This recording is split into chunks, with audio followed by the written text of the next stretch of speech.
हम समाजवादियों का भरोसा था कि कोर्ट न्याय करेगा और उन्हें न्याय मिलेगा। हमें उम्मीद है कि आने वाले समय में एक भी झूठा मुकदमा वो अन्याय नहीं करेंगे।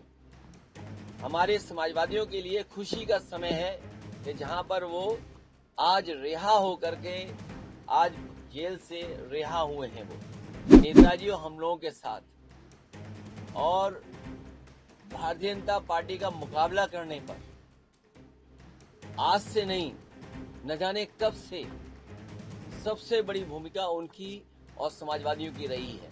हमें उम्मीद है कि आने वाले समय में उनके सभी मुकदमे खत्म होंगे। समाजवादी सरकार बनने पर जितने भी झूठे मुकदमे लगे हैं आदरणीय मोहम्मद आजम खान साहब पर, वो सब वापस लेने का काम सरकार में होगा। समाजवादी पार्टी के नेता आदरणीय आजम खान साहब, उनकी भी रिहाई हो चुकी है। इसके लिए मैं कोर्ट को धन्यवाद देना चाहता हूं और यही हम समाजवादियों का भरोसा था कि कोर्ट न्याय करेगा और उन्हें न्याय मिलेगा। हमें उम्मीद है कि आने वाले समय में एक भी झूठा मुकदमा या इस तरह का सरकार जो लगातार भारतीय जनता पार्टी की और वहां का विधायक, खासकर जो रामपुर का विधायक, वो भारतीय जनता पार्टी के लोग मिलकर के और एक ऐसा अधिकारी जिसको एक्सटेंशन पे एक्सटेंशन पे एक्सटेंशन पे एक्सटेंशन पे एक्सटेंशन कम बोला है मैंने, लगातार मिला है, वो अन्याय नहीं करेंगे। हमारे समाजवादियों के लिए खुशी का समय है कि जहां पर वो आज रिहा होकर के आज जेल से रिहा हुए हैं। वो सर, ये कुछ चंडू थाने की खबरें चल रही थी कि आजम खान साहब वहाँ बसपा के नेताओं से संपर्क देखिए, आदरणीय आजम खान साहब समाजवादी पार्टी और समाजवादी पार्टी के संस्थापक नेताजी और हम लोगों के साथ और भारतीय जनता पार्टी का मुकाबला करने पर आज से नहीं न जाने कब से सबसे बड़ी भूमिका उनकी और समाजवादियों की रही है। और आज तो इतना खुशी का ये भी समय है कि जब आज मैं इन लोगों से मिल रहा हूं, जहां एक पुरानी जगह पहुंचे, वहीं पर उन्हें भी आज ही न्याय मिला है और हमें उम्मीद है कि आने वाले समय में उनके सभी मुकदमे खत्म होंगे और समाजवादी सरकार बनने पर जिस तरीके से मुख्यमंत्री जी ने अपने मुकदमे वापस लिए, उन्होंने न केवल अपने मुकदमे वापस लिए हैं बल्कि डिप्टी सीएम के भी मुकदमे वापस लिए हैं, तमाम भाजपाई नेताओं के मुकदमे वापस लिए हैं।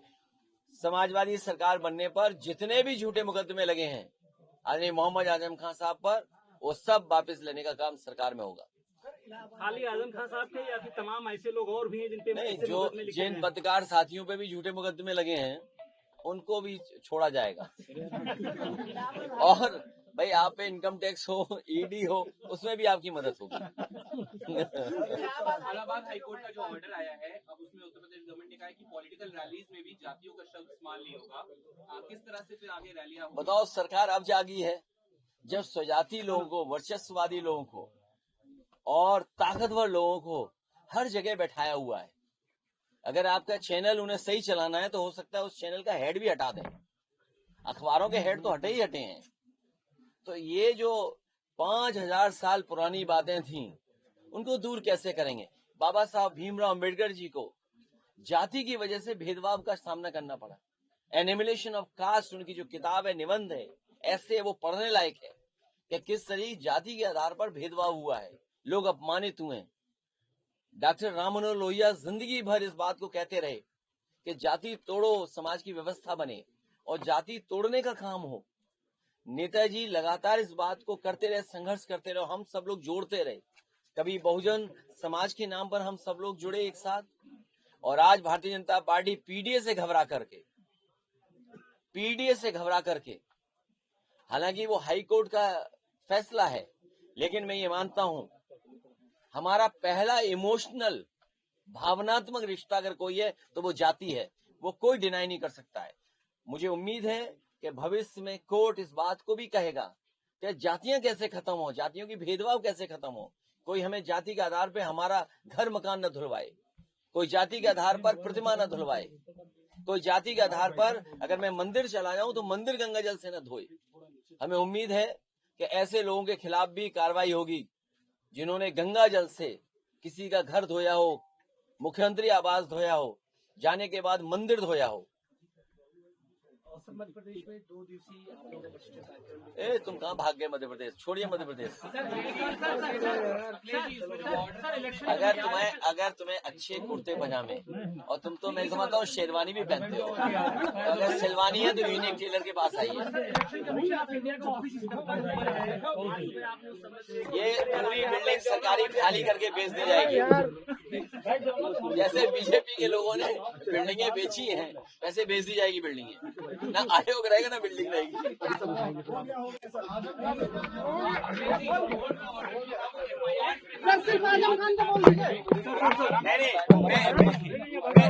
मैं आपने सवाल का संशोधन किया।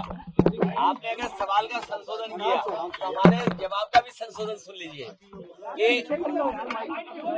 अभी तक पोस्टिंगें हुई हैं और जो भेदभाव हुआ है थाने में वो जाति के आधार पे हुआ है और जाति के आधार पे होता है।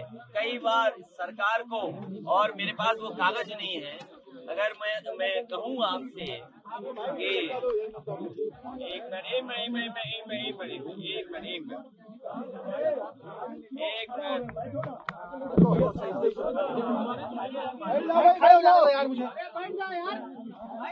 मिनट जो भाई,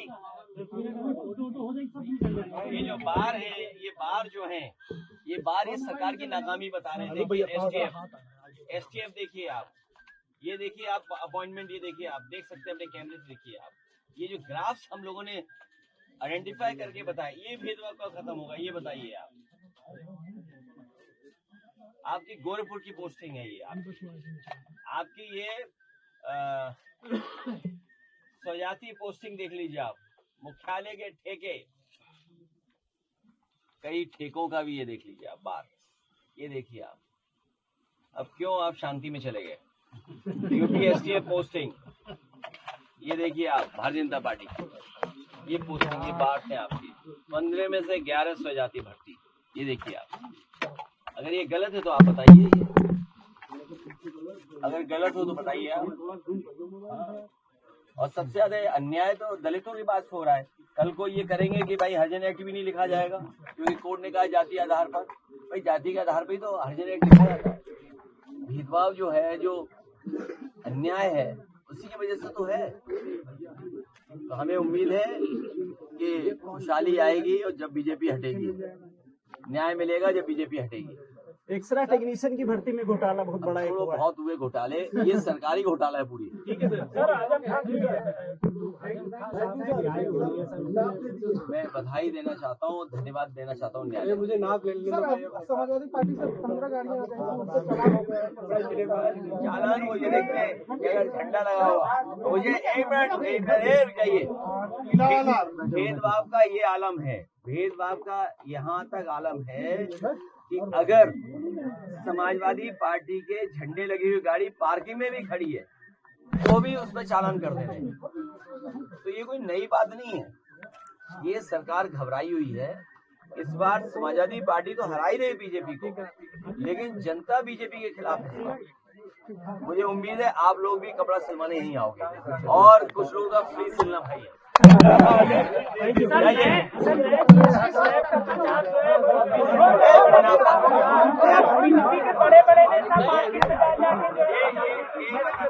ये मुनाफा कौन कमा रहा है? इन्हें कुछ होश ही नहीं है, जीएसटी को नहीं समझते हैं, जिन्हें जीएसटी की कोई जानकारी नहीं है वो जीएसटी का प्रचार कर रहे हैं।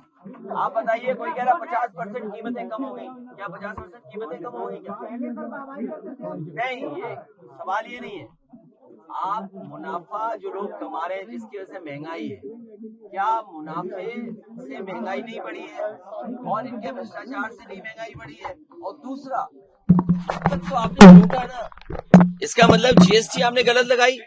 आप सोचिए आपको कितने साल लगे, आपको 9 साल लगे, 9-10 साल लगे, 9-10 साल लगे आपको ये जानने के लिए कि रोटी पे जीएसटी है, दूध पे जीएसटी है। सोचिए गरीबों की चीजों पर जीएसटी है, आपको इतने साल लगे ये जानने के लिए कि गरीब को आप महंगा दे रहे हैं। इसलिए दुख होना चाहिए ये लोग वो लोग हैं जो प्रचार के माध्यम से और इमोशन के माध्यम से सरकार चला रहे हैं, ये भावनाओं से सरकार चला रहे हैं। अब बता रहे मुख्यमंत्री जी शैम्पू देख रहे थे, क्रीम देख रहे थे, मुझे ही नहीं पता। आप बताओ ना, जो बोतल उन्होंने उठा करके दिखाई, आप में ANI ने तस्वीर डाली है, क्या था वो? क्रीम थी क्या शैम्पू था?